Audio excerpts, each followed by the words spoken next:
મહાનગરપાલિકાની અણાવડતને કારણે ઐતિહાસિક મોતીબાગ ટાઉન હોલ એ કબાડી ખાનું બન્યું છે।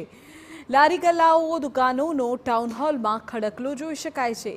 દેશની અખંડિતતા માટે જેમણે પોતાનું રજવાડું સમર્પિત કર્યું તેવા કૃષ્ણકુમાર સિંહજીની યાદગાર અને ઐતિહાસિક ધરોહર એવા મોતીબાગ ટાઉન હોલને ખુદ મહાનગરપાલિકાએ જ કબાડી ખાનું બનાવી દીધું છે।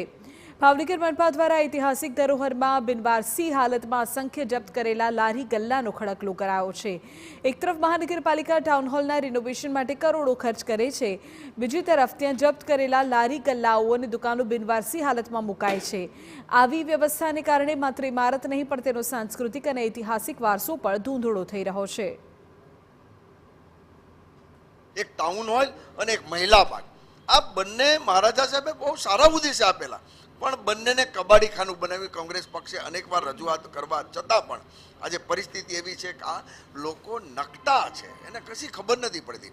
મહારાજા સાહેબે આપેલી વસ્તુ સાચવવામાં તો આ લોકો નિષ્ફળ ગયા, પણ નવી વસ્તુ ભાવનગરના પ્રજાજનોને આપી પણ નથી। આ લોકોએ 3-4 કરોડનો આનું મેન્ટેનન્સ અને કરોડ ખર્ચો કર્યો આની પાછળ સમારકામમાં, છતાં પણ ભાવનગરના નાના પરિવારને કોઈ ઉપયોગમાં નથી આવતું, એટલા માટે કે મસ્ત મોટા ભાડા રાખેલા છે। આવી રીતના જે ઇમારતો હતી તે ઇમારત રાજવીએ ભાવનગરને, આ દેશને, આ સરકારને એમ સોંપી દીધેલી છે, તો પછી તેની સાર સંભાળ રાખી અને આ બધી ઇમારતો રાજાએ ભાવનગરના નાગરિકો માટે બનાવેલી છે, અને પછી આપણે જે કોર્પોરેશન છે તેનું પણ એ એક જવાબ।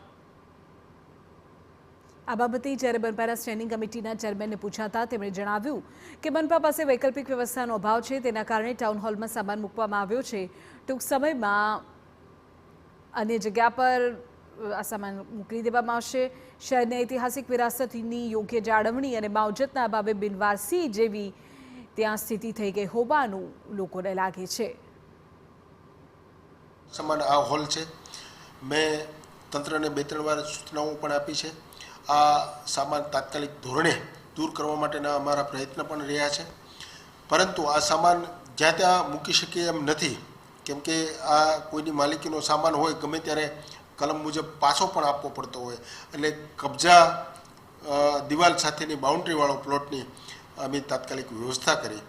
ભાવનગરનું ગૌરવ કહી શકાય, ભાવનગરની શોભા કહી શકાય એવા મોતીબાગ ટાઉન હોલ ખાતે અત્યારે અમે ઊભા છીએ। આની વાત કરવામાં આવે તો 1931માં મહારાજા કૃષ્ણકુમાર સિંહજીના લગ્ન પ્રસંગે બ્રિટિશના નિષ્ણાંત એન્જિનિયરો દ્વારા હોલ બનાવવામાં આવ્યો હતો, અને ત્યારબાદ ભારત દેશ આઝાદ થતાં તમામ જે પ્રોપર્ટી છે જે રજવાડાની તે સરકારને સોંપી દેવામાં આવી હતી। અત્યારે વાત કરવામાં આવે તો આ ભાવનગરની શોભા કહી શકાય તે આપ જોઈ શકો છો। મહાનગરપાલિકા દ્વારા થોડા સમય પહેલા જ 5 કરોડ રૂપિયાના ખર્ચે આ જે ટાઉન હોલ છે તેને રિનોવેશન કરવામાં આવ્યો હતો। આ હેરિટેજ વસ્તુ છે તેને સાચવવી જરૂરી છે, પરંતુ અત્યારે જે દબાણ હટાવ જે કામગીરી ચાલી રહી છે છેલ્લા 1-1.5 વર્ષથી, આ જે ટાઉન હોલ છે તેને કબાડી ખાનું બનાવી દીધું આપ જોઈ શકો છો। અત્યારે ભાવનગરથી જે દબાણ હટાવમાં જે પણ વસ્તુઓ કે કેબિનો, દુકાનો, લારીઓ લેવામાં આવે છે તે તમામ અહીંયા મૂકી દેવામાં આવે છે, એમને છોડવામાં નથી આવતી, જેને લઈને ભાવનગરની શોભા કહી શકાય, ગૌરવ કહી શકાય તેની ટાઉન હોલની હાલત અત્યારે કબાડી ખાના જેવી થઈ ગઈ છે, અને અત્યારે ભાવનગરનું ગૌરવ કહી શકાય, શોભા કહી શકાય તે ઉપયોગમાં નથી આવતું, ને કોઈ ટુરિસ્ટો કે આવે તેની સામે પણ ભાવનગર રજવાડાની જે આ અમાનત કહી શકાય તેની છાપ ખરાબ થઈ રહી છે। કેમેરા પર્સન રાજેશ રાઠોડ સાથે અજીત ગઢવી, TV9 ભાવનગર।